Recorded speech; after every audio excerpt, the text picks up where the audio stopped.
right, shalom, shalom, Yasharallah. This is Brother Yawanah. This is Brother Adrian. All right, with the Flaming Fire Israel. I'm going to start off giving all honor, glory, and praises to Yahweh, by Hashem, Yahushua.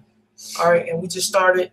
We just did the Passover meal, and we feel like it's good to go into a lesson about how important and symbolic the Passover is, and how important it is to our people.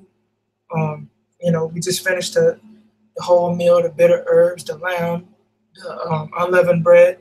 All right. So we're gonna go into. Of course, you got to go into Exodus 12. All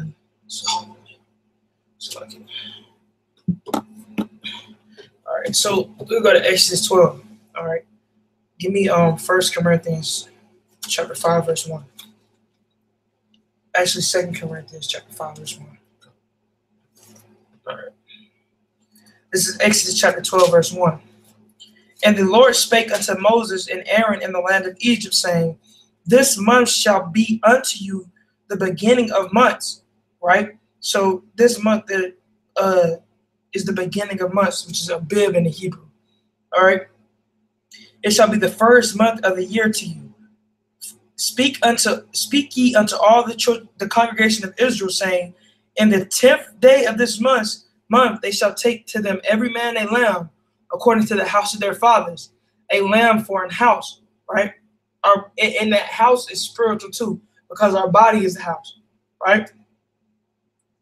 And if the household be too little for the lamb, let him and his neighbor next unto his house take it according to the number of the souls, right? Every man according to his eating shall make your account for the lamb, right? You got to eat the lamb, and you got to eat enough for the family. All right, that means you got to eat enough.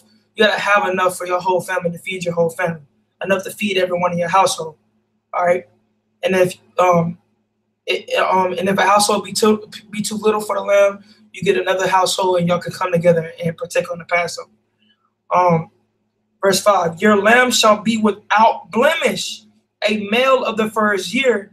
Ye shall take it out from the sheep from the goats. Right, so the lamb shall be without blemish. All right. Now Yahushua is symbolic for this lamb. Give me Numbers chapter 8 verse 7. We're gonna get back to that. Actually, give me what's 2 Corinthians 5 verse 1? Right, give me 2 Corinthians chapter 5 verse 1 first. All right, to prove that this is talking about it says let me read it again, verse 3. Speaking unto all the congregation of Israel, saying, in the 10th day of the month, they shall take to them every man a lamb, according to the house of their fathers, a lamb for an house. Now, our house, we know our body is our house also. We're going to prove it with 2 Corinthians chapter 5, verse 1. All right, bring it out. It says, for we know that if our earthly house of this tabernacle were dissolved, we have a building of Yahweh, right, and a house not made with hands, right, eternal in the heavens. Right, so we have an earthly tabernacle here, man. We have an earthly house. Our flesh is our spirit.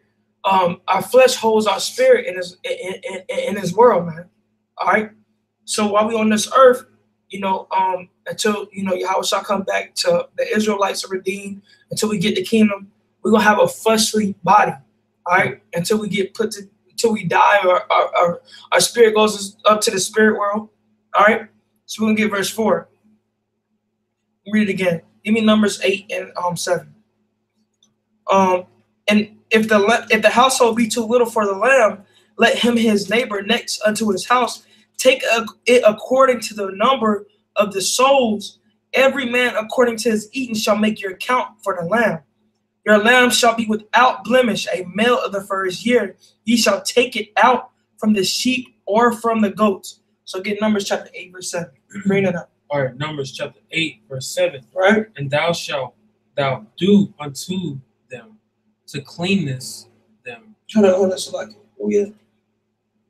Numbers chapter 8, verse 7. Jump down to verse 8. Numbers chapter 8, verse 8. All right.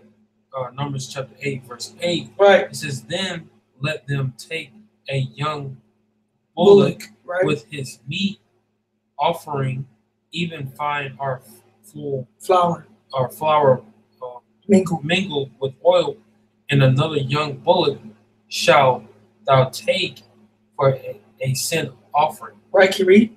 And thou shalt bring the Levites before the tabernacle of the congregation. Right. And thou shalt gather the whole assembly of the children of Israel together. Right. So we took this, we had this lamb or a bullock where we're going to sacrifice. Right? Can you read? It says, thou shalt bring the Levites before the Lord. Right. So the Levites should come before the Lord. Right? Can you read? And the children of Israel shall put their hands upon the Levites. Right. And what?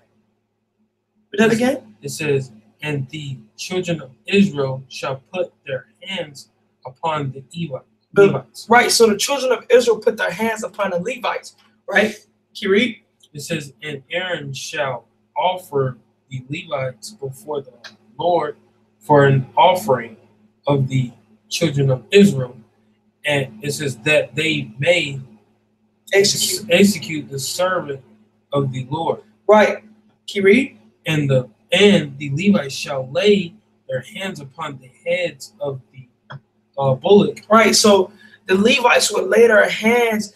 First of all, the children of Israel had to lay their hands upon the lamb. All right.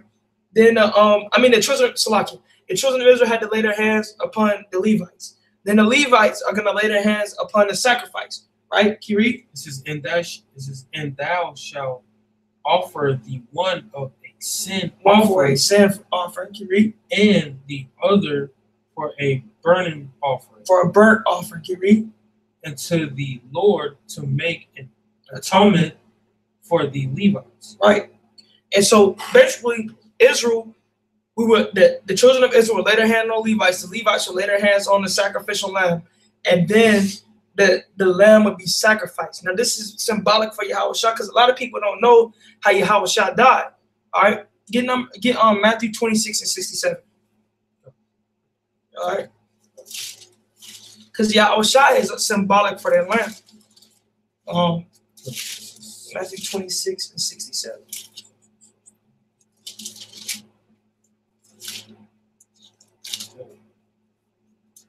67, 26 and 67.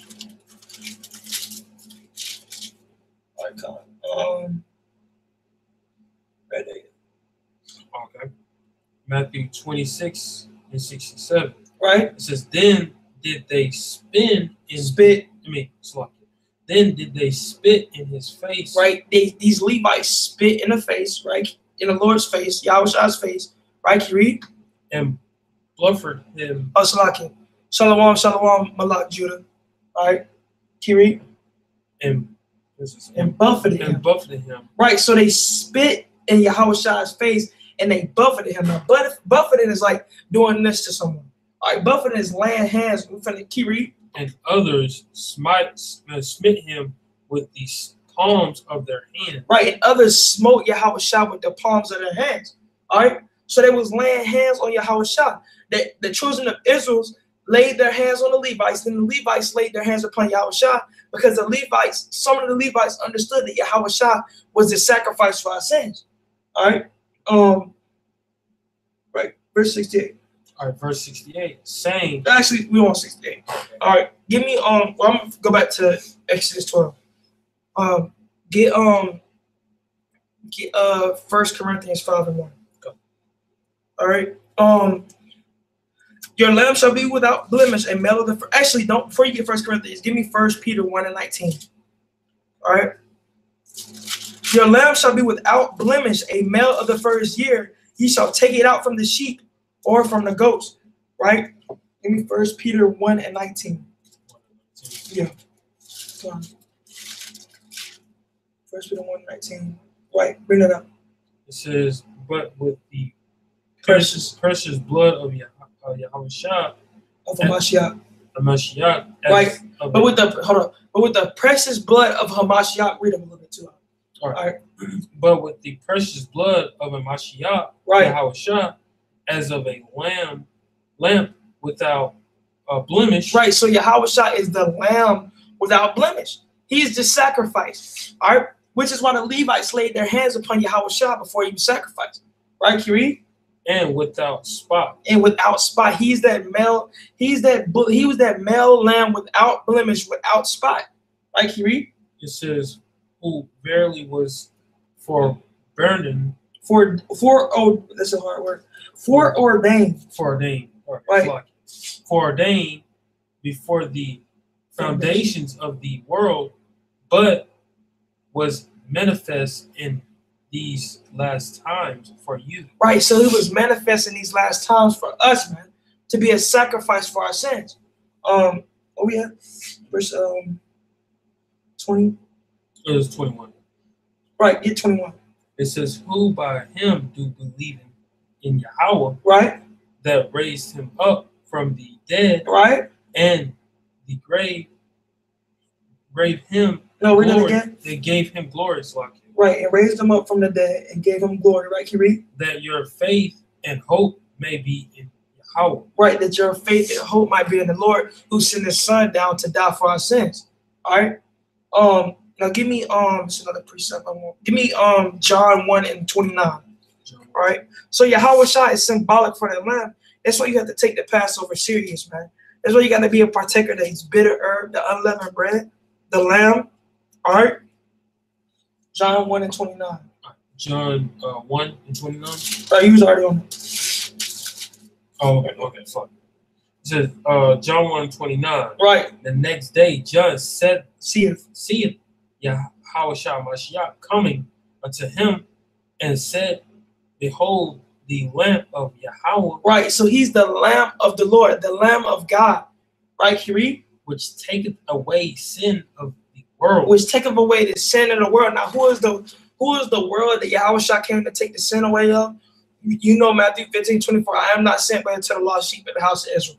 Isaiah 45:17. Israel shall be saying to the Lord with an everlasting salvation. All right, we don't have to get those precepts, but we know that it's talking about Israel.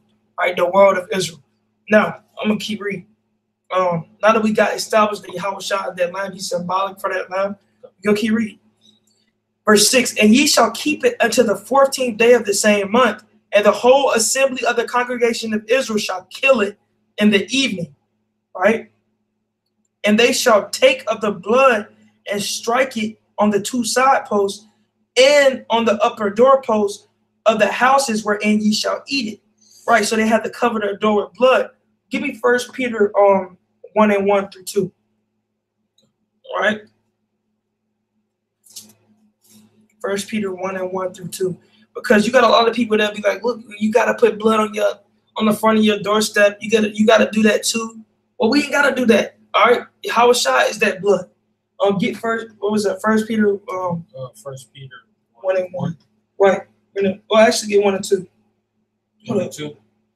Right. 1, 2. Yeah. Yeah. Elect. Yeah. According to okay. 1 Peter 1 and 2. Right. It says the elect according to the foreknowledge of Yahushua. Yahweh, the Father, through the sanctification. Through sanctification, right, can you read? Of the Spirit. Of the Spirit, right, can you read? Unto obedience in sprinkling of the blood of Yahushua Mashiach. Grace unto you and peace be multiplied. Right, so Yahushua was that sprinkling of that blood. We don't have to put blood on our door to like what the scriptures what they had to do because they were finna get passed over. All right, they had to do that because all hell was finna break loose. People were finna die all the firstborn if you didn't do that. All right, now Yahushua is our blood, so we don't have to do that. You might have the police showing up your house. You might have people knocking on your door. This dude got blood on top of his in his house. You can't be doing that, man. This is you modern day, man. You putting blood and painting blood, man. Someone gonna knock up in your house, man. All right, they already want a reason. Don't give them a reason now. Someone gonna knock up on your house. They gonna kick down your door. All right, they waiting on that. All right, now Yahushua is that blood, so you don't have to do that, right, Con? We'll keep reading. Verse 8, right? And they shall eat the flesh in that night roast with fire, right? So it's critical that you got to have that flame. You got to roast that lamb with fire. We just did it. You got to roast the lamb with fire. All right, you can do it on a grill. You can't be baking it. You can't be boiling it. All right, you got to put it on top of the fire and roast it with the fire. All right. And unleavened bread and bitter herbs, they shall eat it. Right. So most people, they just think, oh, we just got to do unleavened bread for some reason. We just got to eat the bitter herbs for some reason. It's a reason behind all these things, man. All right. That bitter herbs represent that bitter bondage that we went through. The unleavened bread represents the sin that we've had. Go ahead and get the unleavened bread. Let's break down the unleavened bread first. Give me 1 Corinthians chapter 5, verse 1. 1 Corinthians 5 and 1. Let's break down this unleavened bread. 1 Corinthians 5. Well, we ain't got to get 5 and 1. We get straight to the point.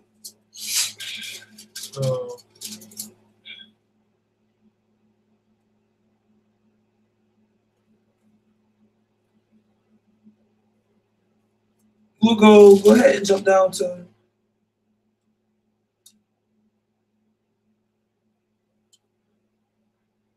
get 4. Go ahead and jump down to 4. Oh, okay.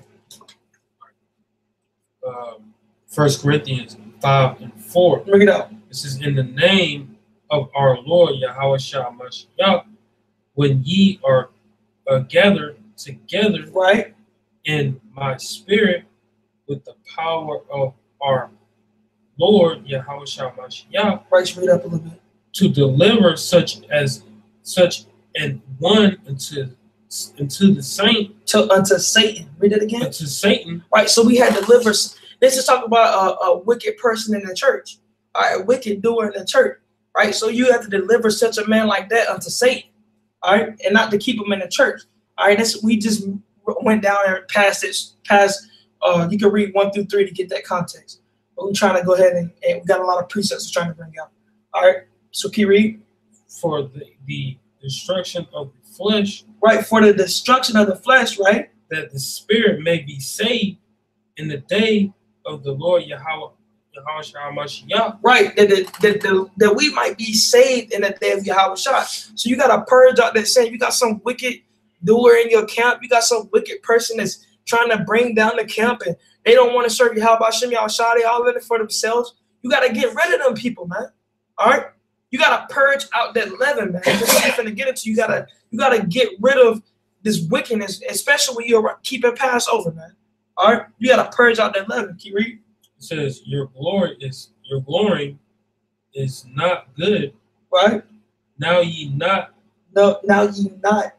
Right, so like know ye not. So like is that probably the answer? It says, know ye not that a little leaveneth the whole lump. Right, so a little leaveneth the whole lump. If you just sprinkle a little bit of leaven, it'll make the whole bread rise. That leaven is symbolic for sin, man. All right, just like if a man is going around, he's wicked, he's all up in the church, but he's wicked. All as he can get, he wicked. All right, he gonna leaven up the whole lump, man. The whole church gonna fall with him. All right, can you read? It says, purge out therefore the old leaven. Right, so you gotta purge out therefore the old leaven, man. All right, before the Passover, you gotta purge out that leaven, man. All them old sins, man. You gotta purge out and get away from it, man. All right, can you read? It says, as ye are. It's lucky. It says that ye may be a new lump. That you may be a new lump, man. Can you read? It says as ye are unleavened. Right. For even Yahweh Mashiach, our Passover is sacrifice for us. Right. So Yahweh Shah is that Passover, man. All right. It's symbolic for him. All right. Can you read? It says, therefore, let us keep the feast. You got to keep the feast, man. All right. Can you read? It says, not with old leaven. Not with that old leaven in those old sins, those old ways. Not with these same people that's doing wicked things. All right. But what? Neither with the leaven of malice and wickedness. Right. So you don't want to have that leaven with malice and wickedness when you're trying to keep the Passover. You got to come through this with the spirit of Yahweh Shah. Right. And any other spirit is off, man. Can you read?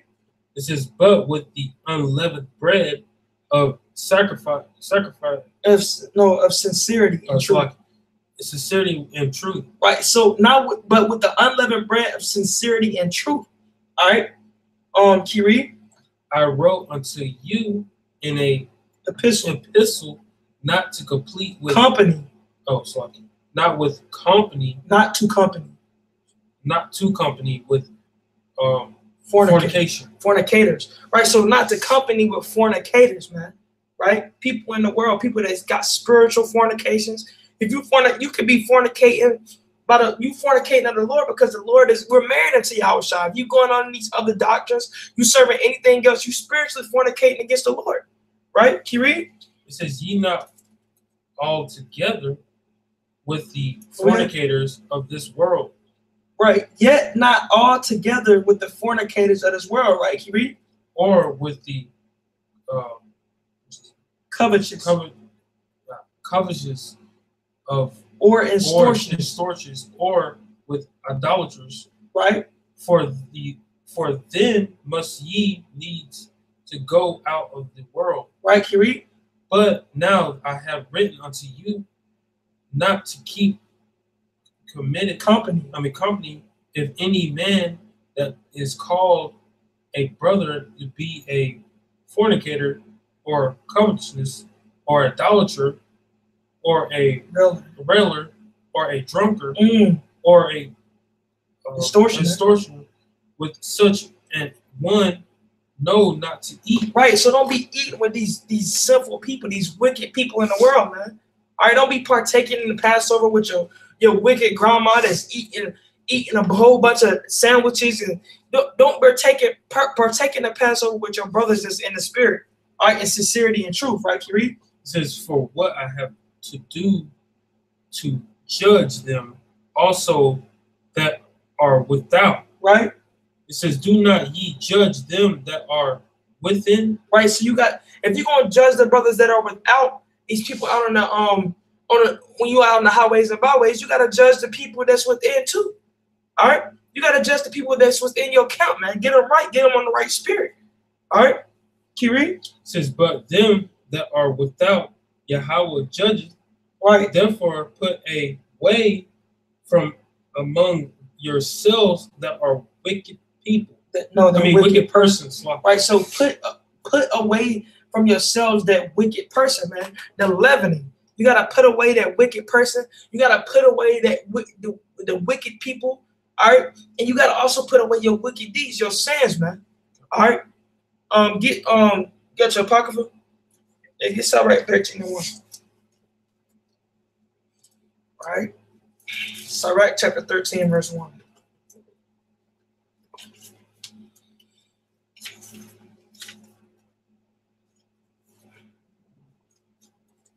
It says, all right, Sirach chapter 13, verse 1. Right. It says, he that touches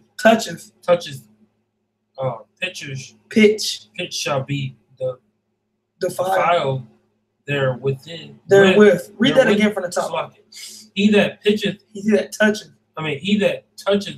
pitcheth shall be defiled therewith, and he that had fellowship with a proud man shall be like unto him. Right. So you can't be having fellowship with proud people. You can't be having fellowship with wicked doers, man. You can't be having fellowship with people in the world, man. All right, you got to serve the Lord thy God because it's the Passover of Yahushua. Right? I might want to get. It's on that. Give me Sirach 9:16. All right. All right. So you gotta let just people eat with you. You gotta let people that are in the spirit eat with you. You gotta people that's in the spirit of Yahweh Yahushua eat with you. Right. All right. Sirach 9:16. Right. It says let just man eat and drink with thee. Right. So let just man eat and drink with thee. Let just man partake on this Passover with you. Right. Yet he who is a friend of the world is an enemy of the Lord. Right. James 4:4. Right. Whoever is a part of this world is an enemy of the Lord. Right. So finish that out. It says, let thine glorying be in the fear of the Lord. Right, so let your glorying be in the fear of the Lord. If any man glorieth, let him glory in this, and fear the Lord, man. All right? And let just men eat and drink with you. Don't let people sin and be a partaker of the Passover. And they just simple people that don't care about Yahweh Shem Yahushua. All right? They just want to play games and they really ain't in the spirit, right? Right, Khan, got to kick it with like-minded brethren when we serve the Most High, right? You know, you can't be kicking them with other people that's, you know, they really ain't on the same page and they really got they got desire to separate themselves and they different. They're not really serving the Lord. All right. Give me Mark 9:25. Actually, hold up. Don't give me that. Give me Tobit 12:8. Tobit 12:8 in the Apocrypha. And then we're gonna go back to Exodus 12.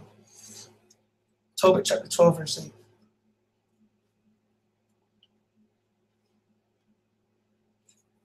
Tobit. Tobit chapter 12, verse 8. Tobit chapter 12, verse 8. 12 verse 8. Yeah, come. Bear with us, Ezra. Right. It says Tobit chapter 12, verse 8. It says prayer is good. Prayer is good with fasting. Right. So prayer is good with fasting. How do you purge that out? How do you get rid of these sins? How do you get rid of that old leaven? You gotta pray and fast, man. All right. You gotta be in the spirit. You gotta pray to Yahweh Shem Yahushua. All right. This is important now, man. This is the Lord that rose us up out of Egypt, man. That horrible bondage, man. All right, we're finna get into that bitter urge too. And you gotta separate yourself from wicked people in the world. You gotta purge out that leaven. Give me 2 Corinthians 6:14. That's the last one I want to get. Yeah, 2 Corinthians 6:14.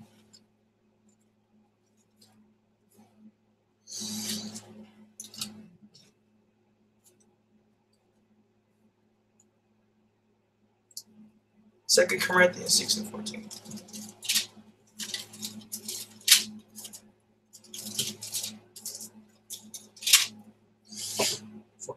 Right.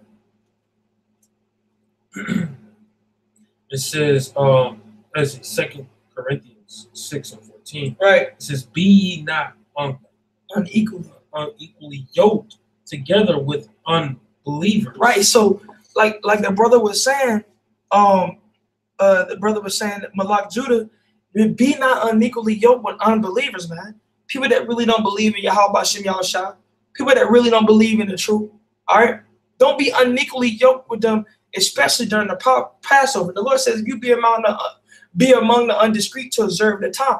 Right, can you read? It says, for what fellowship with righteousness? What fellowship have righteousness? Oh, it's lucky. For what fellowship have righteousness with unrighteousness? Right, so what fellowship does righteousness have with unrighteousness, man?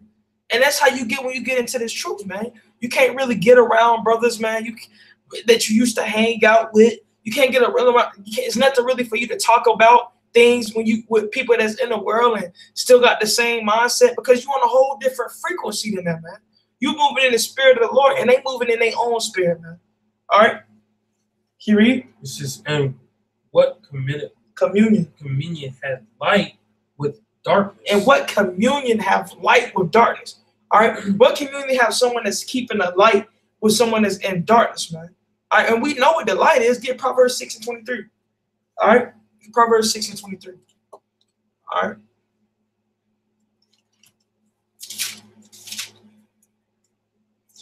All right, Con. Man does not live by bread alone, but every word that comes out of the mouth of the Lord. All right. Proverbs 6:23. 21. You said 21? 23. So like, I'm sure. All right. Proverbs 6:23. Read it out. It says, for the commandment is a lamp. For what? It says, for the commandment is a lamp. The commandment is a lamp, right? Can you read? It says, and the law is light. And what? It says, and the law is light. And the law is light. Keeping the law, statutes, commandments of the Lord is light, right? Can you read? It says, and reproofs of instructions are the way of life. Right, and being reproved and being able to walk and being able to be corrected. Those are the ways of life. Those are the ways to increase in understanding and knowledge. All right. So you gotta keep what fellowship has someone with light is keeping the commandments with someone that's in darkness and doing whatever the hell they want to. All right. So give me I'm gonna go back. We're going back to Exodus 12, and we'll get Exodus 12. I believe it was on verse 8. And they shall eat the flesh in the night, roast with fire, and unleavened bread. The unleavened bread, we just told you what that symbolizes. All right, no yeast or sin. And with bitter herbs they shall eat it. Right, and what do the bitter herbs represent? Give me Exodus chapter 1, verse 14. All right. The bitter herbs represent something too. And we just ate them, man. Bitter herbs ain't nothing to play with, man. All right, bitter herbs, man. Those things are serious, man. It's bitter. We just ate rosemary. Exodus 1 and 14. Right, bring it up. It says, Exodus 1 and 14. It says, and they actually start with 13. 13. It says, and the Egyptians made the children of Israel to serve with rigor. Rigors. Right, so they had to serve with rigor. Now let's look up this word rigors. Let's look up the word rigor. Just lock it. Pull this up.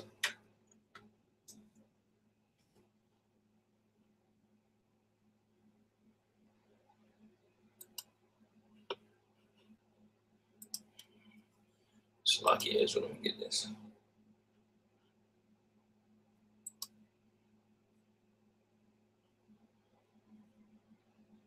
All right, let's see. Let me screen share this real quick. Screen share.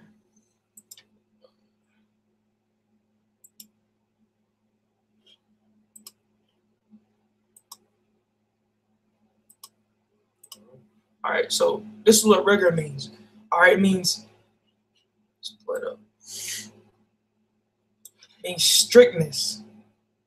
All right, severity or harshness as in dealing with people. The full or extremity severity of laws, rules, etc. Severity of living conditions, hardship, austerity. All right, this is what our people was going through, right? God, horseradish is horrible, man. Horseradish is bitter. God, brother Malak. A severe or harsh act, circumstance, scrupulous or inflexibility, accuracy or adherence, right? So our people was going through hell, man. Strictness and severity, harsh. All right, that's what the Egyptians was putting us through. All right. So now we're gonna go back to the. I'm gonna go back to the Hangouts. All right, so finish that out. Exodus 1 and 14. 14. What's we at? Yeah, 14. Yeah. It says, and they made their lives bitter. Read it again. It says, and they made their lives bitter. And they made their lives what? And they made their lives bitter. And they made our lives bitter. That's what those bitter herbs are for, man. Remember in that captivity, can you imagine in the hot sand and we building up pyramids and we just doing hard work and they had us with rigor, all right, because they knew how great of a people we were, all right. They hitting us with the whip and we in the sand and that hot sand in Egypt and we just every day from sun up to sundown we out there, all right. That's a bitter bondage, man. That's why that bitter herbs, like the brother said, it makes you cry. All right. That's how it's supposed to hit, man. All right. It's supposed to make you feel a little bit of that bitter bondage that we was in, man. That horrible bondage that Yahweh through by Shem Yahushua saved us, man. All right. That's how we're gonna remember that, man. So keep reading. It says with hard bondage. With what? And it says with hard bondage. Right, our bondage in America was really bad. It was real bad. We went through hell there. But that bondage in Egypt, it was a special type of bondage, man. All right? It was a special type of bondage that we went through. All right? Not saying, we went through hell here in America too. All right? And we're gonna get saved from this if it be the Lord will too. All right? he gonna get us out of here too. Right? That it be the Lord will that we're among the elected in 1/3. Right, can you read? It says in mortar. Or in mortar, right? Can you read? And in brick. Right, so we had mortars and bricks. Like the brother say, all day slaving, man. We were slaving, man. All right, we had mortars, and can you imagine putting down mortar and brick, and it's hot and sun right down you, and they still hitting you, get that work done. All right, this is what the Lord done. This is what the Lord saved us out of that, man. It was with rigor, man. All right, we was putting down brick and mortar and laying down bricks, and we was the ones that built the pyramids. Right, can you read? It says in all manner of service in the field. Right, in all manners of service in the field. We was in the field getting all the plants, reaping and sowing. We was doing all those things, man. All right, can you read? It says all their service wherein they made them serve. In every single service, everything we had to do for the Egyptians, can you read? Was with more rudder. With rigor. Rigor. I can hear it. Read that again. Was with rigor. Right. So everything that we served in, everything we had to do in Egypt, we had to do it with rigor, man. All right. We just showed you what rigor was, man. Strictness. All right. All hell, man. All right. That's how we were serving. So that's it on that. Give me Exodus chapter 12 and verse 8. Right.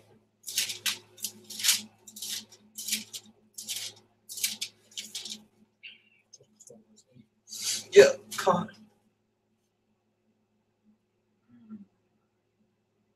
Well, that's already what I want. All right, so bring it out again. Bring it out what we just read. Bring it out. Exodus chapter 12, verse 8. Yeah, bring it out. Right.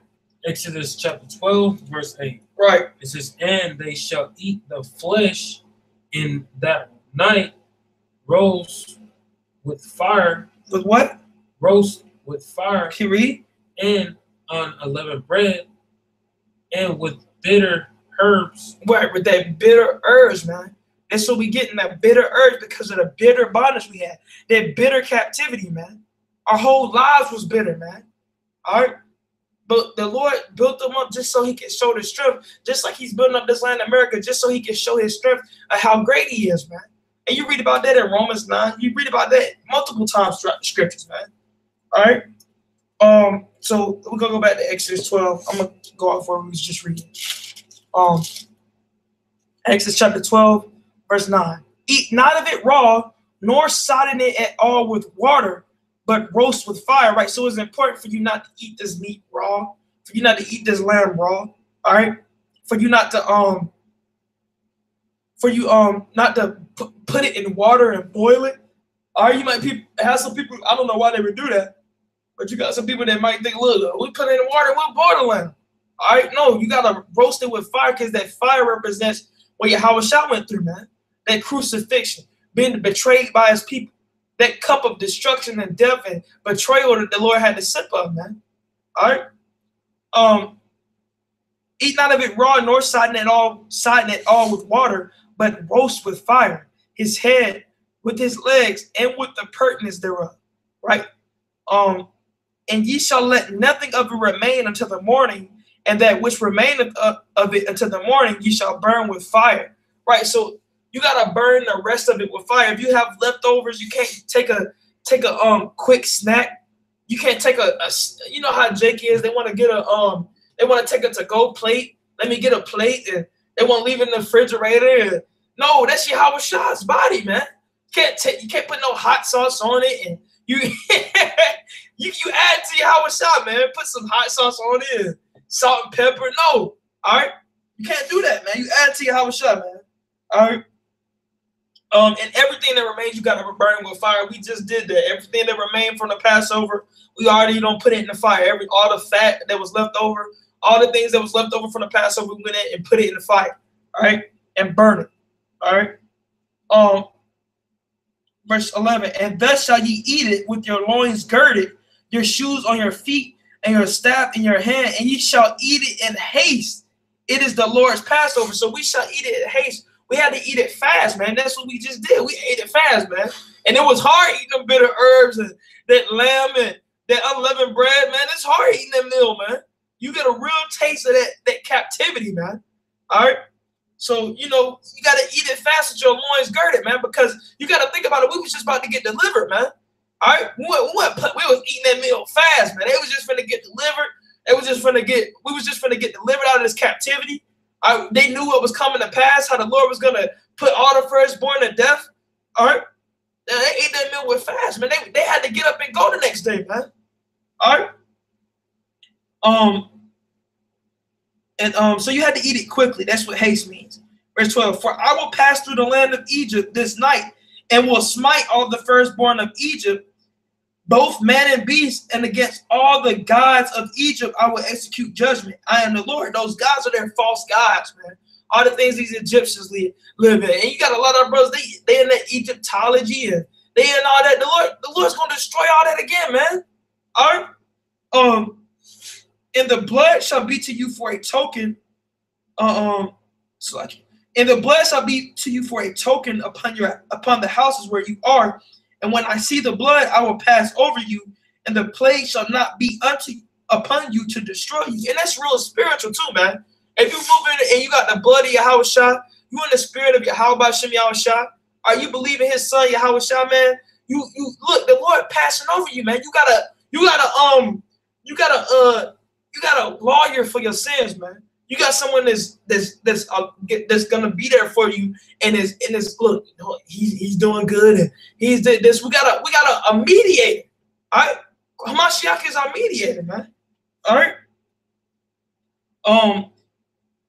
I will pass over you in this, and the plague shall be not upon you to destroy you when I smite the land of Egypt.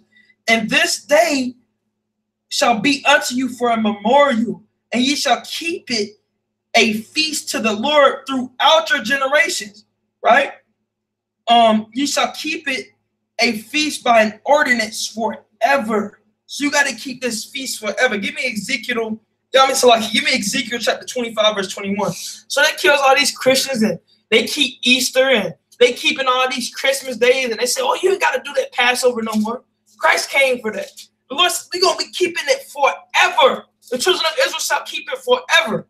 All right. Give me Ezekiel 25 and 21. Ezekiel. Oh, yeah, Ezekiel 25 and 21. All right. I want to get a precept too.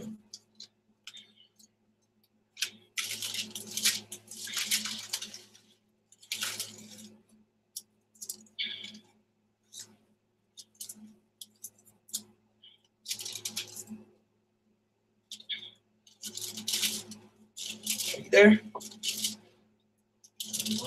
Yeah.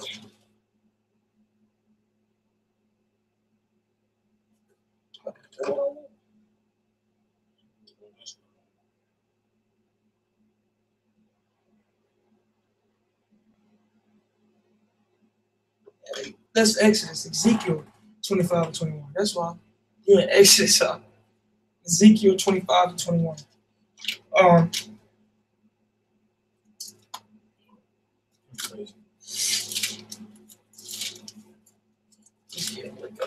Ezekiel 25 and 21.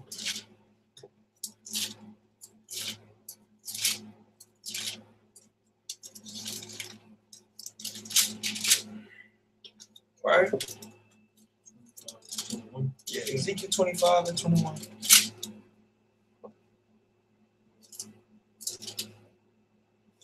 Okay, yeah. No, that's not it. No. That's not it. It's gotta be. So I can bear with us, Israel.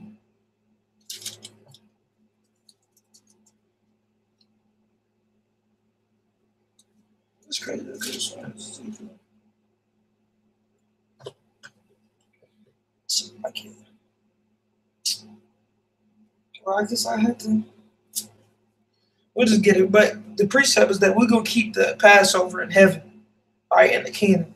I thought it was Ezekiel 25, 21. Yeah, get your phone. So I can bear with us, Israel. I gotta find this precept.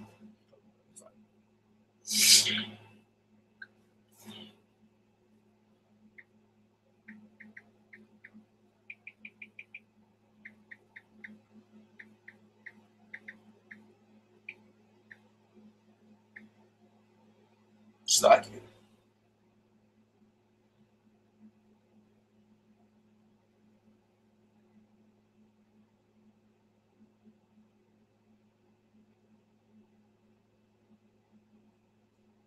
Yeah, I thought it was easy.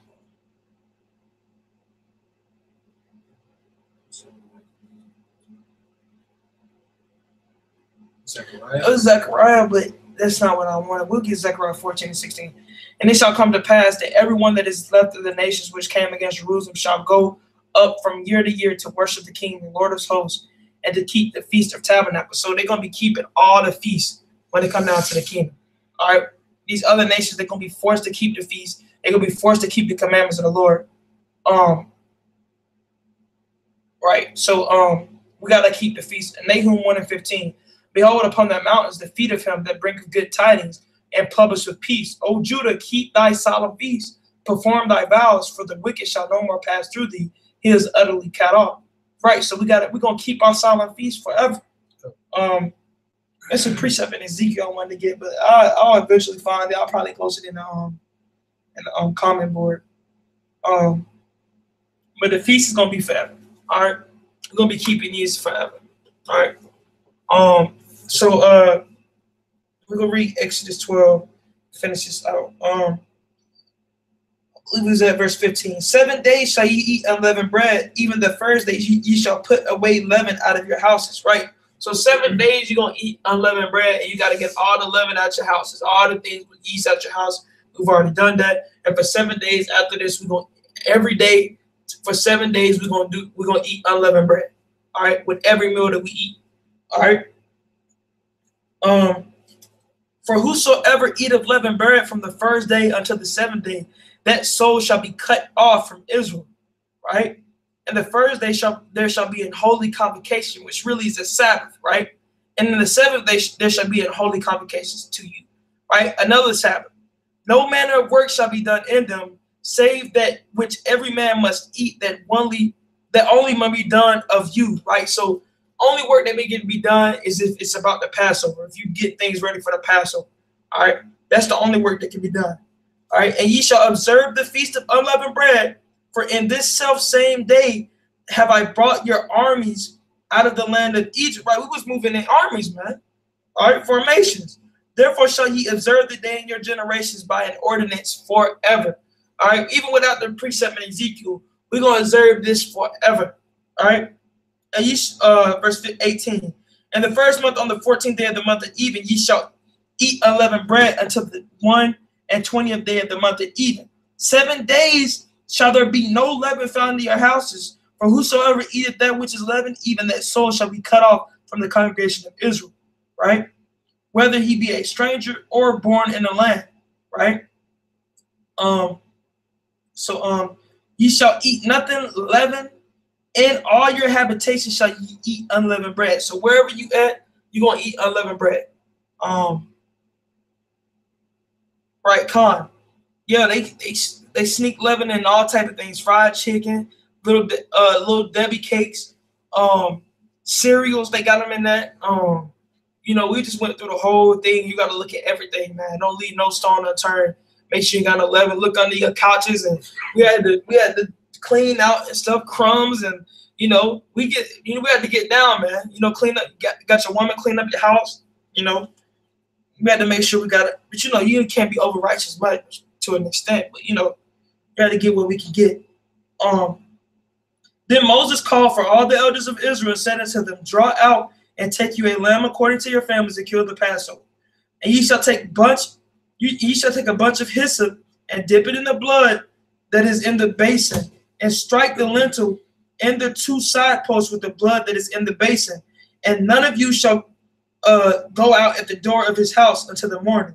For the Lord will pass through to smite the Egyptians. And when he seeth the blood from the lintel and on the 2 side posts, the Lord will pass over the door and will not suffer the destroyer to come unto your houses to smite you. And ye shall observe this thing for an ordinance to thy sons forever. Right? So we got to even tell our sons, look, you got to keep this Passover. Our daughters, you got to keep this Passover.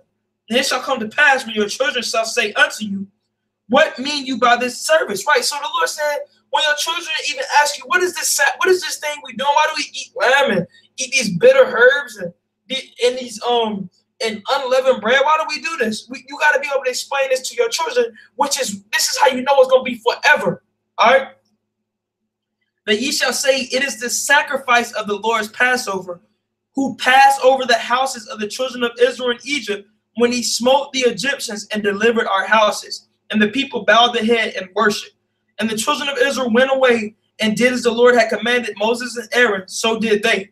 And it came to pass at midnight, the Lord smote all the firstborn in the land of Egypt, from the firstborn of Pharaoh that sat on his throne unto the firstborn of the captive that was in the dungeon, and all the firstborn of cattle. Right, so all the cattle they died.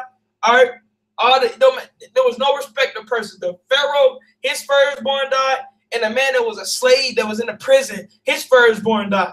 All right, where's we at? Verse 30. And Pharaoh rose up in the night, he and all his servants and all the Egyptians, and there was a great cry in Egypt, for there was not a house where there was not one dead. And he called for Moses and Aaron by night and said, rise up and get you forth from amongst my people, so like it, both you and the children of Israel, and go serve the Lord as ye have said. Right? He was like, man, serve your Lord. Get out of here, serve your Lord, man. Right? He was done with us, man. All right, the Lord had hardened his heart. Also take your flocks and your herds, as ye have said, and be gone and bless me also. And Pharaoh didn't really know what's going on. I'm hearing my brother late than never.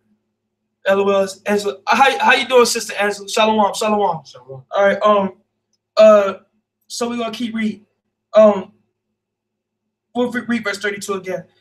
Also take your flocks and your herds, as ye have said, and be gone and bless me also. So the Pharaoh didn't know what's going on. He was like, bless me also. After he was like, man, it really wasn't for him, man. All right. But he was like, look, bless me also, man. Look, we going. I want to get y'all blessed because he's seen that our God is true. All right. After all the firstborns got slain, man. All right. And we're gonna keep reading. So like it, verse 33. And the Egyptians were urgent upon the people, all right, that they might send them out of the land in haste, for they said, we be all dead men. So these Egyptians, they was like, look, man, y'all Israelites, y'all wearing y'all fringes and y'all got them staffs in your hands and y'all out here, get out of here, man. We tired of you, man. All right. They wanted them out in haste because they were scared for their lives, man. All our firstborns literally just died. It was like they're serving the real God, man. They got to get out of here, man. All right.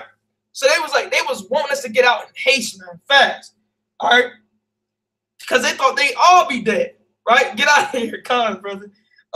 Verse 34. And the people took their dough before it was leavened, and their kneading troughs being bound up in their clothes upon their shoulders. And the children of Israel did according to the word of Moses, and they borrowed of the Egyptians jewels of silver and the jewels of gold in raiment. Give me Genesis 15 and 14, right? So they borrowed the Egyptians jewels of silver and jewels of gold and raiment. All right, so this is a prophecy about the 400-year captivity. All right, when you read Genesis chapter 15, you got a lot of people, they get caught up and right, calm, brother. Yeah, Pharaoh realized what's up, man. All of them realized, oh, we got, even what you got to think about how much the Lord had to harden his heart, man. The Lord put all these plagues on their people. He still was, man, I don't know, man. I don't know. But when his firstborn died, it was a wrap. All right. So get Genesis chapter 15, verse 14. 15, verse 14. Actually, Salaki.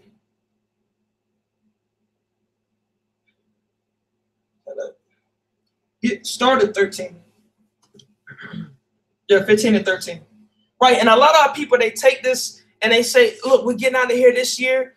Hold up. First of all, we'll let you know we would love to be saved out of this captivity this year, man. But the Lord says no man knoweth the hour or the time this is going to come to pass, man. All right. And this 400-year prophecy was about Egypt. All right. So bring it up. Genesis 15 and 13. All right. Genesis 15 and 13. It says, and he said unto Abram, now of no, It says, know of the surety that they see shall be a stranger in the land that is not theirs. Right, so we're going to be a stranger in the land that is not ours, right, Kiri? It says, and shall serve them.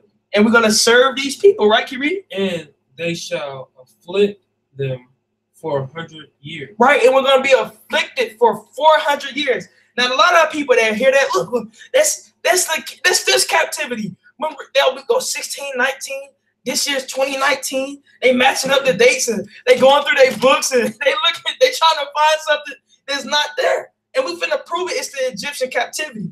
This 400 years was up in Egypt, right? So, because we didn't and it wasn't really talking about all the years of Egypt, but specifically the 400 years. But we was this is not talking about the transatlantic slave trade at all whatsoever. All right. Kiri. It says, and also that nation whom they shall serve will I judge. Right. And afterward shall they come out with great substance. Right. So we're gonna come out of this land with great substance. All right. Great substance. We're not gonna leave this land with great substance. All right. We're not gonna. The Lord says we by the hair of our head we're gonna be saved.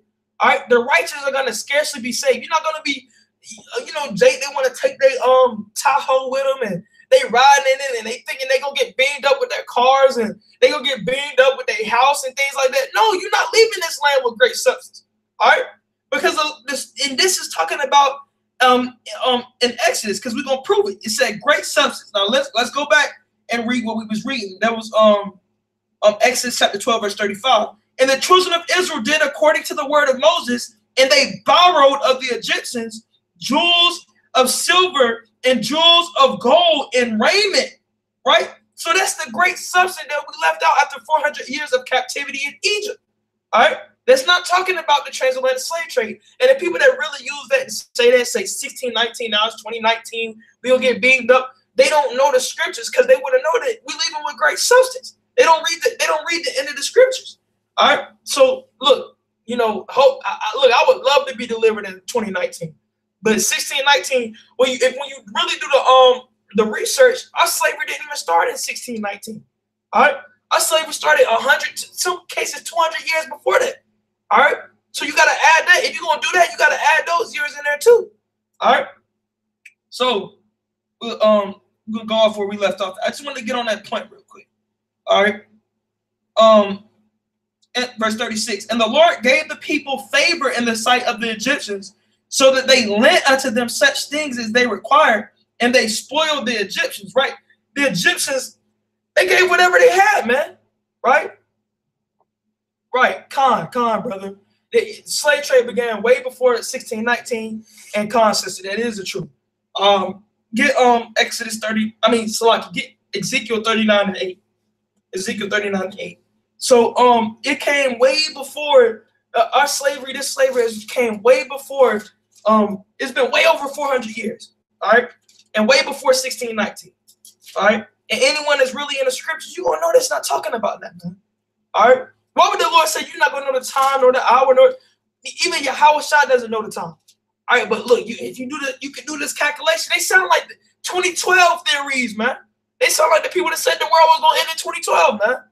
No, man, you're not going to find it out. You're not going to calculate this. You're not going to line it up and find when the Lord's coming back, man. It's just not going to happen, man. All right. So get that Ezekiel 39:8. 39:8. Right.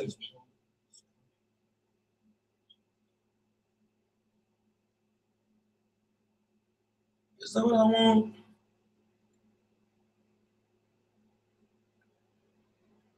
That might not be what I want.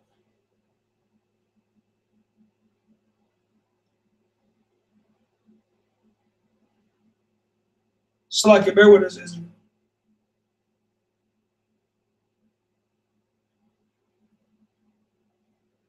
That's not what I want. That's not what I want. That's another precept I wanted, but that's not it. Ezekiel 39:8. I thought that was it, but we'll get it if it be the Lord will. Verse 37. And the children of Israel journeyed from Ramses to Succoth, about 600,000 on foot that were men beside children. Right? Give me Numbers 11 and 34. Right? And a mixed multitude went also with them, and flocks and herds, even very much cattle. Now, these Christians, they'll read mixed multitude, which this is true. There was a mixed multitude that left out of us in Israel. All right, it wasn't just Israelites that left. All right, but what did the Lord do to these people? We're finna get it. All right, because these Christians will be like, "Oh, look, the other nations got saved too. We're in there." All right, now let's get Actually, I'm gonna get you got verse 34, right? 11 and 34. No, you said 32. 34, 11 and 34. 34. Yeah, and I'm gonna get Numbers chapter 1 and verse 4. Right?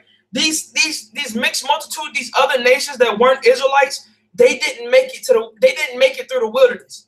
All right. Right, Con. We were separate. We're separate from them. All right. So I'm gonna read Numbers chapter 11, verse 4. And the mixed multitude that was among them fell a lusting, and the children of Israel also wept again and said, "Who shall give us flesh to eat?" Right. So these mixed multitude, these other nations that left with us out of Egypt, they was lusting, man. All right, and this is the demise of what happened to them in Numbers chapter 11, verse 34. We're gonna get straight to the point. All right. They lusted after meat. Get Numbers 11 and 34. All right, Numbers 11 and 34. It says, and he called the name of that place. It's a hard word. It's Kibroth-hattaavah. Kibroth-hattaavah. Because it says there they buried the people that lusted. Right, so they buried the people that lusted. And who was lusted? The mixed multitude. When you go to verse 4, it says, and the mixed multitude that was among them fell a lusting. Read Numbers 11 and 34 again. It says, and he called the name. You read Numbers 11 and 34 from the top? Yeah. Okay. It says, and he. Salakia, 35. 35? I said 34. Sorry for that. Yashar, it's 35. Says, no, it is 34. Salakia, 34. Read again. Salakia. Verse 34. He says, and he called the name of that place Kibroth-hattaavah. Because there they buried the people that lusted. They buried these people that lusted. The mixed multitude was put away. They got buried. They didn't make it to the wilderness. They didn't come. They wasn't the Lord's people. All right, and these Christians, if you're not learning the scriptures, they'll go to that scripture. Look down. Look right there. There was other people that came with us. No, they didn't make it, man. They didn't make it through the wilderness. They started lusting after meat, and they couldn't do it, man. It wasn't for them, man. They tried to get a part of our glory, just like Pharaoh. He was like, and bless me also. After all that hell is broken loose, all the cursing and all the things that the Lord done against his people, he was like, oh, walk away, but bless me also. Let me get some of that. You know, they don't know what's going on. They don't know the Most High. All right. So we're gonna go back to well, that's actually it on that. Well, we would get verse 39. And they baked 11 cakes of the dough, which they brought forth out of Egypt, for it was not leavened, because they were thrust out of Egypt and could not tarry, neither had they prepared for themselves any victual, right? So they left with the leavened bread. They kept eating for 7 days, right? Nehemiah 13 and 1 through 3 is also a great precept. Come on, brother. Actually, get that Nehemiah 13 and 1. Actually, I get it. I get it. Let's bring it out. If I can find my Nehemiah. There we go. 1 through 3. Nehemiah 13 and 1 through 3. This is Nehemiah chapter 13, chapter 1, verse 3 through 3. And that they read the book of Moses in the audience of the people, and wherein was found written that the Ammonite and the Moabite should not come into the congregation of God forever, because they met not the children of Israel with bread and with water, but how it belonged against them, that he should curse them. Howbeit our God turned the curse to a blessing. Now it came to pass, when they had heard the law, that they separated from Israel all the mixed multitude, right? And they were separated, and they were the ones that lusted was put to death, man. They were separated, and they couldn't ride with us, man. All right, just like these other nations, now they trying to cling on to us, and they want a little bit of the glory. You can't get it, man. It's not for you. All right. So I'll read a little bit more of this Exodus 12. We'll probably read the whole chapter. You might as well. But good point, brother. Good precept. Verse 40. Now the sojourning of the children of Israel who dwelt in Egypt was 430 years, right? So we were in there for 30 years, but really under that hard bondage was 400 years, right? And it came at the end of the 430 years, even the same day, it came to pass that all the hosts of the Lord went out from the land of Egypt. The host of the Lord is Israel, right? They're the hosts of the Lord. It is a night to be much observed unto the Lord for bringing them out of the land of Egypt. This is that night of the Lord to be observed, all the children of Israel and their generations, right? In all our generations, we're going to do this forever, all right? And the Lord said unto Moses and Aaron, this is the ordinance of the Passover. There shall no stranger eat thereof, right? But every man's servant that is bought for money, when thou hast circumcised him, right? Then shall he eat thereof, right? You had to be clean, right? You had to be, when we talk about servants, we had servants of people that served other Israelites during that time, man. Our own people, all right? It's not just talking about bringing Jacob, give me a name, Brian the Edomite, Billy the Edomite, and circumcising them and letting them partake in the Passover. No, it's not talking about that, all right? Just like when the scripture says, that these Edomites used for justifying our captivity. Those were talking about our people, having other people that were captive under us. All right, but we didn't treat the people that was captive bad. All right, they served us for years and then they was led away after 7 years. All right. So let me finish this. But every man's servant that is bought for money, when thou hast circumcised him, then shall he eat thereof. A foreigner and an hired servant shall not eat thereof. So if he's a foreigner, if he's not an Israelite, you can't eat of this, man. You can't get it. No matter if you circumcise him, you can't get this. You can't eat it as Passover. All right. And one house shall it be eaten. Thou shalt not carry forth aught of the flesh abroad out of the house, neither shall ye break a bone thereof. So, right, you know how people, they like to, old grandma, the people, your older people in your family, they'll break the bone and they sucking the marrow out. And the Lord, you can't break the bone of the lamb of Yahweh, man. You can't break that bone because you add to Yahweh, man. You breaking the bones of Yahweh. Yahweh's bone wasn't broken, man. And you know how people that they get it going in, man. They'll start eating it all up and busting it open and sucking the fat and marrow. You're not supposed to do that, man. All right. So like it, all the congregation of Israel shall keep it, and when a stranger shall sojourn with thee, and will keep the Passover to the Lord, let all his males be circumcised, and let him come near and keep it. And he shall be as one that is born in the land. Right. So we had Israelites that were born outside the land, man. We got plenty of precepts for that. We're not gonna get into that, but brothers know the precepts. Acts 21 and 21. I think there's some more. That you read all the Jews or Greeks that the Christians go to. Galatians 3 and 28. It's talking about the Israelites scattered abroad. Deuteronomy 28 chapter, the Israel shall be scattered abroad. Deuteronomy 28, what is that, 64? Many scriptures that we were scattered abroad, right? So if an Israelite was a stranger, if he wasn't in the land of Israel, right? Saw my mama do that one time. I almost threw up. Right, sister? They'll do that, man. All right, our old time, our people, they be going at it, man, when they get some food, man. My grandma used to do that all the time, man. I don't, you can't do that to the Passover meal. All right, I never understood why you did that with anything, but people do it, man. We read verse 48 again. And when a stranger shall sojourn with thee, and will keep the Passover to the Lord, let all his males be circumcised, and then let him come near and keep it. And he shall be as one that is born in the land, for no uncircumcised person shall eat thereof. Right? So you have to be circumcised to eat of this Passover. All right? Brothers are you are one of the older brothers in the truth, you ain't circumcised, I suggest you to get circumcised. Even when it's spiritual, but you gotta be circumcised, man. You should have.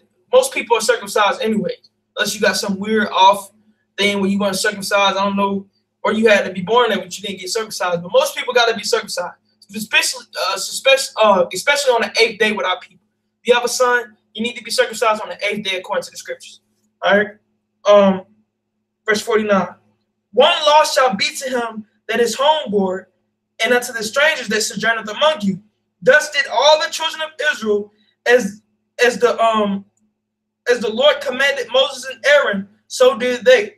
And it came to pass the selfsame day that the Lord did bring the children of Israel out of the land of Egypt by their armies. Give me Numbers 9 and 14. All right, you already in Numbers. Give me Numbers 9 and 14. All right, so the Lord brought us out by our armies. We was an army. All right, we was an army of people. All right.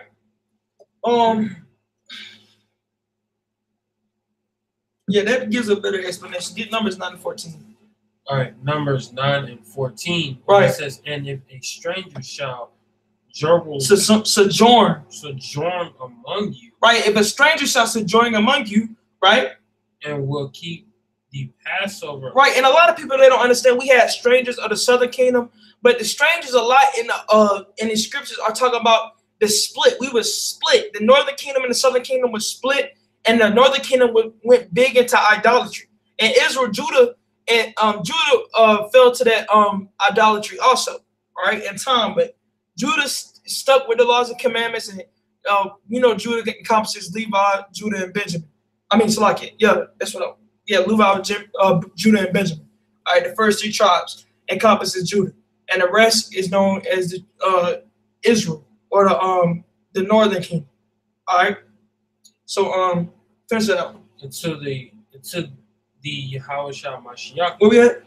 Unto the Lord. Unto the Lord, unto Yahweh. Right. Unto the Lord Yahweh, according to the ordinance of the Passover. Right. And according to the manner thereof. Right. So shall he do. Right. So you gotta do according to the ordinance of this Passover.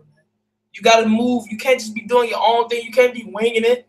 You can't just be moving and going with the flow and, look, man, I just got the spirit that we should do it this way. No, man. You got to do it the way the Lord wanted you to do, man. All right? Can you read? It says, ye shall have one ordinance, both for the stranger and for that was for him. For him that was born in the land. Right. So for the stranger, the ones that weren't born in Israel, right? The Greeks, our people were. This is not talking about the time of the Greeks, but our people that they were outside the land of Israel. They were known as strangers. All right, they were known as Gentiles. All right, so you have to understand that. So our people that were scattered abroad, they can keep the Passover. All right, and that's not talking about the strangers, the Edomites. How can they keep the Passover if the Passover was never for them? How can they keep the Passover if they weren't the children of Israel? How can they keep the Passover if the mixed multitude, like the brother said, they all got put to death, man? They all separated and they got put in graves. They got put to death, man. All right? The Lord wasn't dealing with them, man. That wasn't the Lord's people. All right? They thought they could walk behind and get some of the blessings of the children of Israel. No, you can't do that, man. That's God's chosen people. Hopefully we did a good enough breakdown of Exodus 12.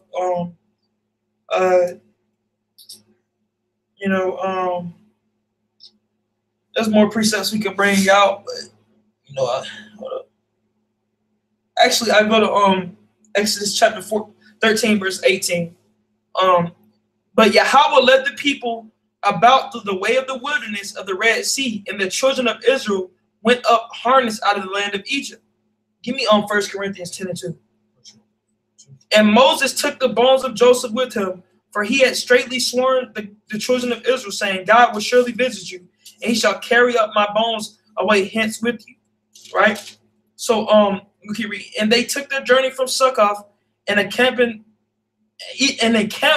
Etham and the edge of the wilderness. And the Lord went before them by day in a pillar of a cloud to lead them the way, and by night in a pillar of fire to give them light to go by day and night.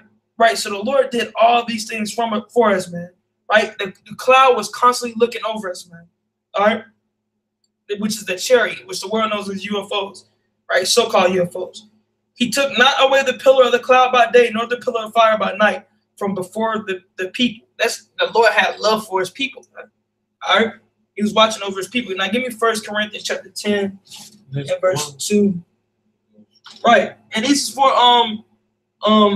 get verse 1. It says, all right. And this is to the church of Corinth in the New Testament, which Christians, they try to validate that these are talking about non-Israelites when it's not. Get 1 Corinthians 10 and 1. All right, 1 Corinthians 10 and 1. Right. It says, moreover, brethren. Moreover, brethren, right? Can you read? I would not that ye shall be ignorant. Right. You not for 1 second do you need to be ignorant, you Israelites, you so-called African Americans, Hispanics, and Native Americans. Right, can you read? It says how that all our fathers were under the cloud. All our fathers were under that cloud that was over us, man. All right. All our fathers were under the cloud. Right, can you read? And all passed through the sea. And all passed through the sea. How can this be talking about other nations when our people were passed through the clouds, man? Our fathers passed through the cloud, man. All right. Our fathers went through the sea. All right. Number 2. Right. It says, and we're all baptized unto Moses in the cloud and in the sea. Right. So this is talking about a specific people. Everyone didn't get that, man. All right. These other nations didn't do that, man. All right. Get 1 Corinthians 12 and 2. All right. These are talking about only Israelites that went through these curses. You already in 1 Corinthians 12 and 2, I believe. All right. Bring it up. For classic precepts, we bring out all the time at camp. All right, 1 Corinthians 12 and 2. 1 Corinthians 12 and 2. Right. It says, ye know that ye were Gentiles. We were Gentiles. Right, can you read? Carried away unto these dumb idols. Right. Even as ye were led. Right, so we were Gentiles because we went into the Gentile way. We weren't keeping Passover. We weren't keeping Feast of Tabernacles. We weren't keeping Purim. We weren't keeping the ways of our forefathers. We was following the ways of the heathen and trusting in their dumb idols. Dumb idols. This is specifically talking about the northern kingdom and the southern kingdom that was abroad. But mostly talking about the northern kingdom. All right. So get one more precept, Acts 21 and 21. And that's what we was gonna bring out. It's more precepts that shows that we could go through them all, but we don't want to touch on them all because it's been a pretty long video through the Spirit. We'll get one more, Acts 21 and 21. Oh. Acts 21 and 21. Macon. We'll get one more precept showing how it's the Jews that were scattered abroad that Christ was talking to. And we got a debate coming up with a Christian theologist, whatever his name. I don't know what he I forgot his name, but we got a debate coming up probably next week with him. It's gonna be pretty ugly. I think the top is gonna be who are the Jews the only ones that can be saved? And for the people that know the scriptures, you already know it's gonna be real ugly. I forgot his name. I'll probably be posting it sometimes. Yeah, it's gonna be live, sister. It's gonna be live on the Hangouts. So it's gonna be next week sometimes, and we're gonna live stream the debate, brother. Yeah, we're gonna live stream it, so y'all be able to tune in live and see it. It's gonna get pretty ugly. We just been letting him think he gonna know something, but he's one of those deep Christian theologists. I forgot. I can't remember his name. Like I said, I'll probably post his name when the video comes up.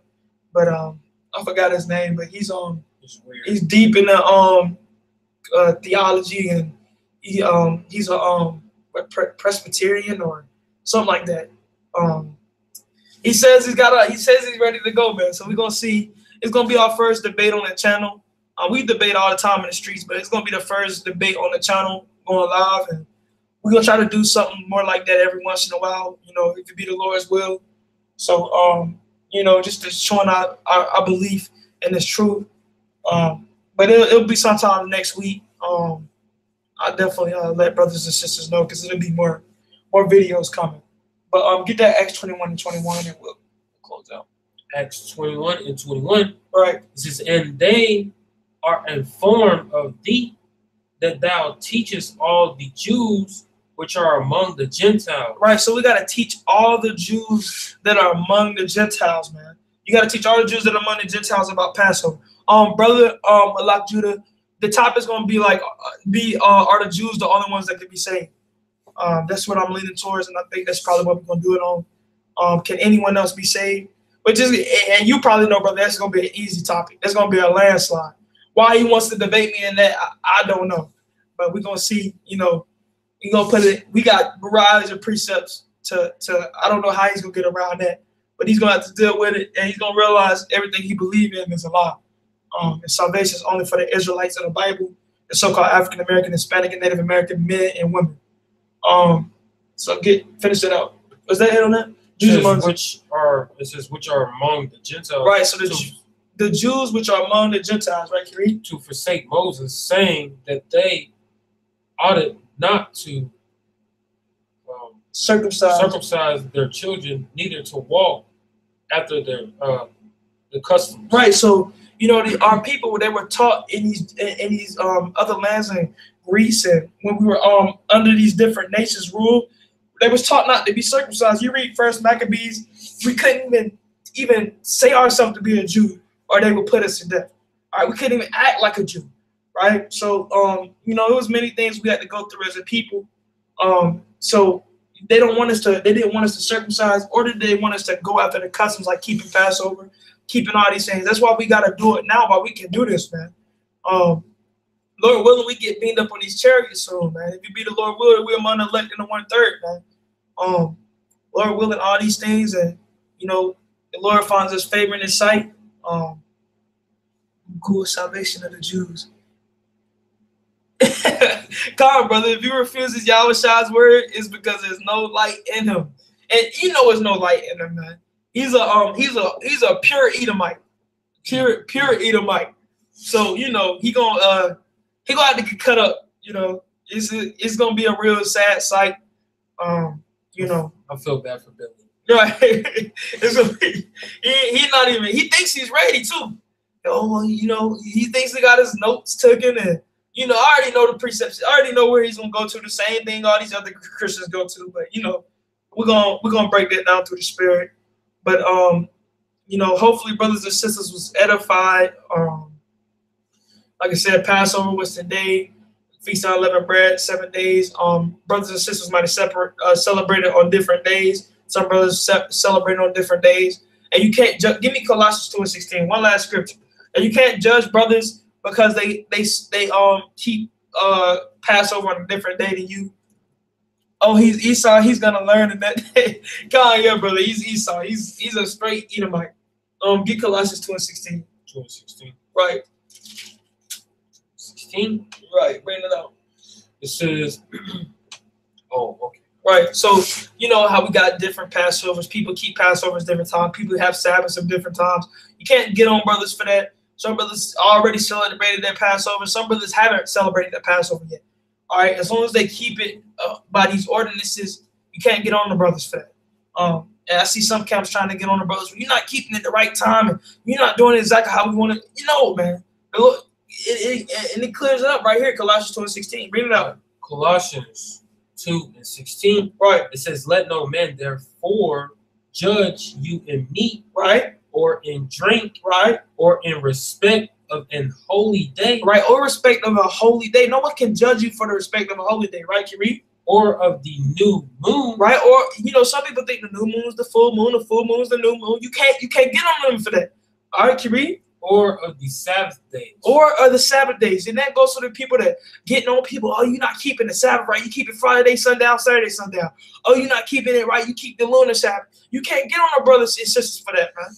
All right? Why? Can you read? It says, which are a shadow of things to come, but the body is of Christ. Right. So it's a shadow of things to come, because we're going to all be keeping it right in the kingdom. We all gonna be keeping the Passover right in the kingdom. We all gonna be keeping all these things right in the kingdom, man. All right, we're not gonna be we're not gonna be having to look up and debate each other. We're gonna know when the Passover is. We're gonna know when the Feast of Tabernacles is. We're gonna know when Purim is, man. Because at the end of the day, give me Jeremiah 17:4, and that's what a lot of Israelites, they don't have sympathy on the brothers. You got a lot of brothers that they get into this truth for other motives, man. Right? These holy days were stripped from us during slavery, Now we are just trying our best to combat the best way we can, brother. And I like the way you said that, brother. I couldn't have said it any better. Right. And a lot of people, they just gonna keep like disagreeing, like the sister said, man. Get Jeremiah 17:4. And I was just going there with the brother just said.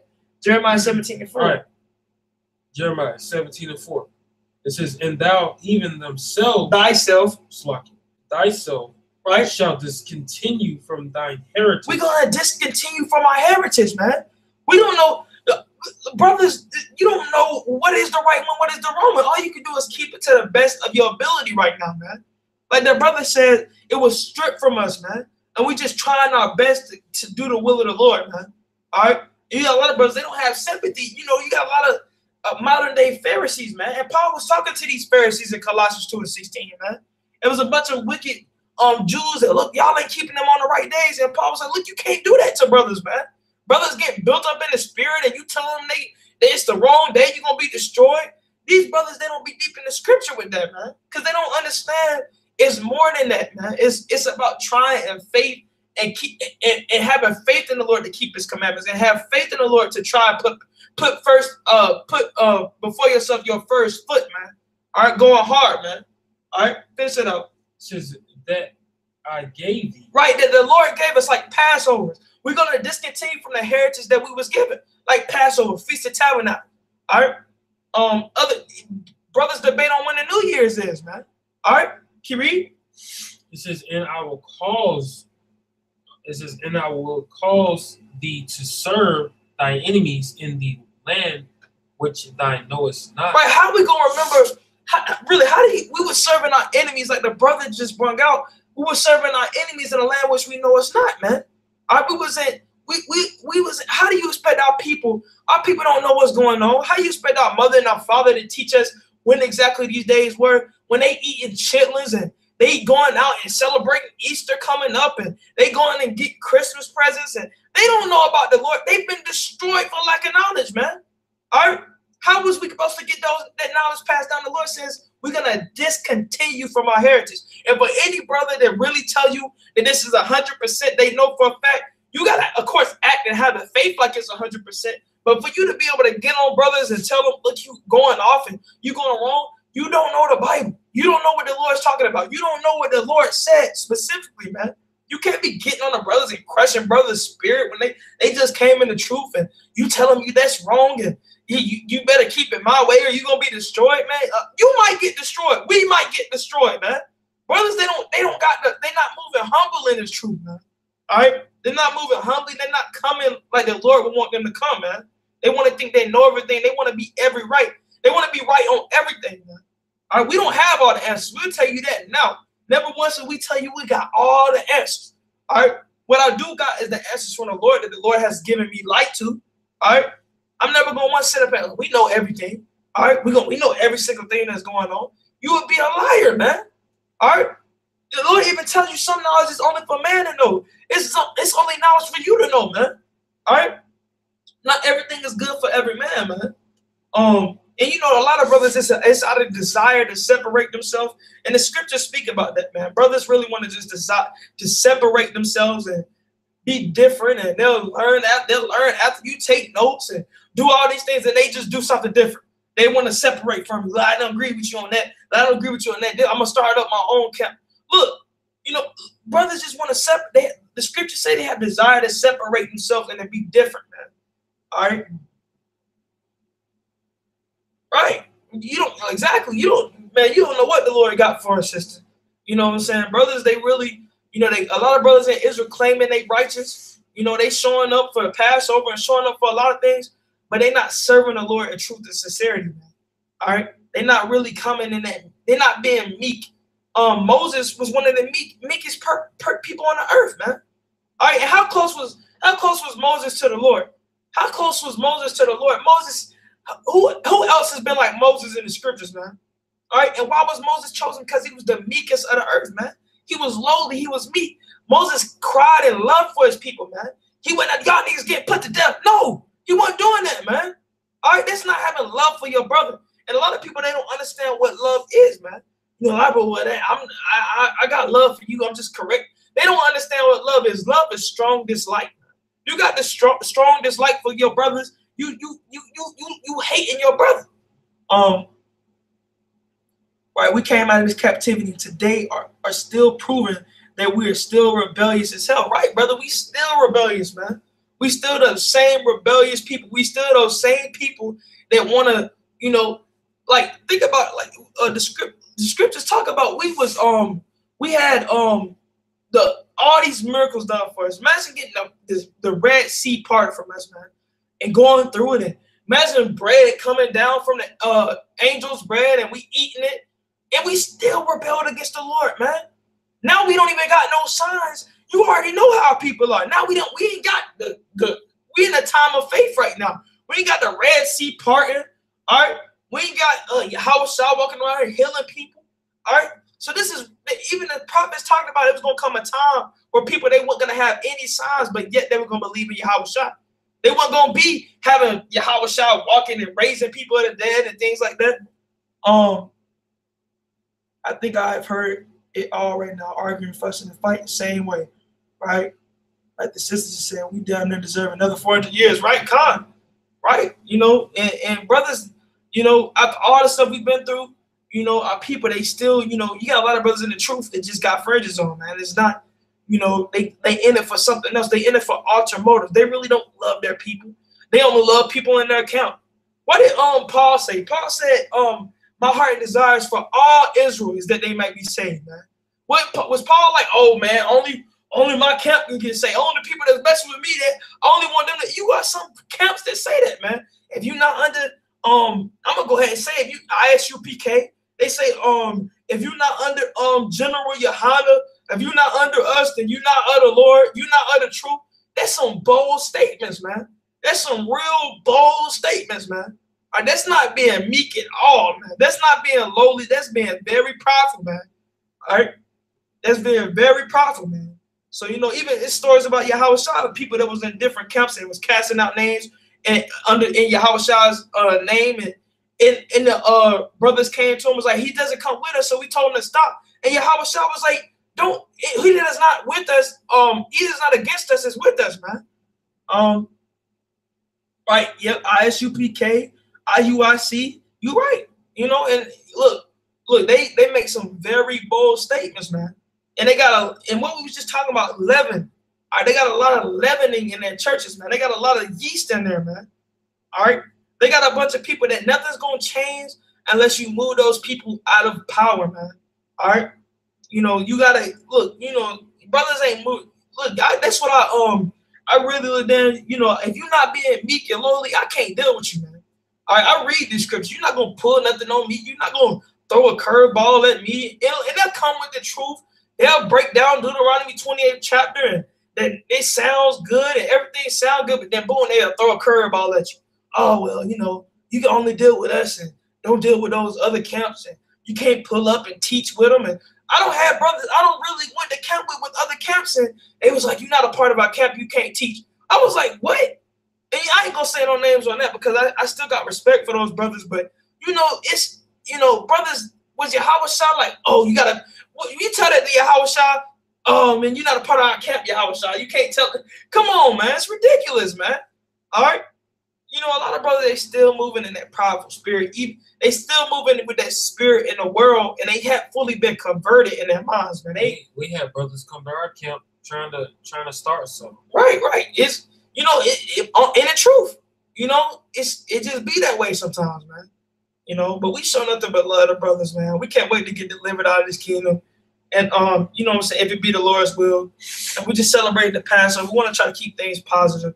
But like I said, right, yeah, the Lord and the Most High gonna separate the wheat from the tare sister, right? You know, not everyone is saying they Israel is really gonna get this kingdom, and not everyone with fringes on is gonna get the kingdom. All right, there's wheat and tares, man. All right, you got a lot of people that don't know that. You know, they think everyone will get. I need to see the fruits of the spirit. Jake talks rough, but we still should use wisdom in speech. If you with them, I'm with it, then I'm with it, right? I'm the same way, brother. I like to see the fruits of the spirit too. I'm not just gonna follow anyone. I'm not just gonna I like to see the fruits of the Spirit. The Lord says to mark certain men, man. You see certain men and how they act and their spirit. I'm not finna follow you. I'm not finna be with you and teach with you, and I can't even hold a conversation with you without you railing off, and you're gonna be destroyed. And y'all niggas, you got people that got these scriptures is out on the highways and byways, and all they do is yelling and arguing with. How you gonna look? And this is what I tell brothers every time. I don't talk with certain brothers like this. Look, if it's a grandma, someone that's old time, you know, the Lord says, even though we be rude in speech, not in knowledge, you know, it's sometimes you gotta be a little rude, but it's a certain way you gotta move. It's a skill to teach your people. It's a skill to wake up your people, man. It's a way you gotta wake. You're not gonna conform. You're not gonna wake up your old person of our people, and you sitting there cussing at them and tell them they're gonna be destroyed. You do that to my grandma, she gonna about fight you, man. She gonna tee off with you. I'm telling you that now. This what brothers don't understand. You can't be coming at everyone like that. The Lord says it's a time for everything, man. You gotta be able, and that's how you gotta see the fruits of the Spirit. You gotta see the brothers that know how to weigh out things, and that's what wisdom comes with. Wisdom, people that have wisdom, they hold their tongue. They don't always have to say something. They don't always have to be the top guy. And that's what everybody want to be in Israel. Everybody wanted to be the top guy, man. Everybody want to have the most followers and the most YouTube subscribers. I see brothers that I'm looking for the brothers that got the most YouTube subscribers but can care less about. All right, I'll give the brothers that want to wake up their people and move in truth and sincerity. All right, right. Wisdom shall not be used out of season. Right. And you got a lot of brothers that the scriptures speak about that. A fool that they will use wise words, but they won't speak it in season, man. They're speaking out of season, and you know it don't go right. It don't hit that spirit, man. So you know, brothers just gotta, they gotta learn how to be humble in the spirit. They gotta learn how to really, read it. And that's why a lot of brothers they don't want to get into the milk, man. They don't really get into that milk like that. Think about me, I was raised up in the milk way before I started teaching, way before I started getting deep into these other scriptures like Mark of the Beast and all these other exactly. And Jake don't like being hollered at, man. Some Jakes, you yelling at them like some of these brothers yelling out on the streets, and a lot of them they be doing it right there in some safe area, man. You come down to the hood and you out there yelling at brothers, they gonna tee off with you, man. You gotta learn how to. I'm not saying all yelling is bad. Of course, the scriptures say you gotta cry aloud, spare not. But it's a certain way you gotta move, man. You don't just yell at your people and you derating a brother and you tell him he gonna be destroyed. You look, and this is what brothers fail to forget. You was once in the world too. You was once smoking weed. You was once doing everything like he was doing. But now you in the truth. Now you ain't got no sympathy on your brother. Now you can't have no sympathy on your brother and try to lead them into the right way. It takes time, man, for everyone to get into this truth. You're not gonna just jerk your brother up and think he finna go do right after you just got onto him. You heard that in the world, Kodak Black. Then dude, you get on when people get on to someone, you making them look. I think you talked about that dude Nipsey Hussle.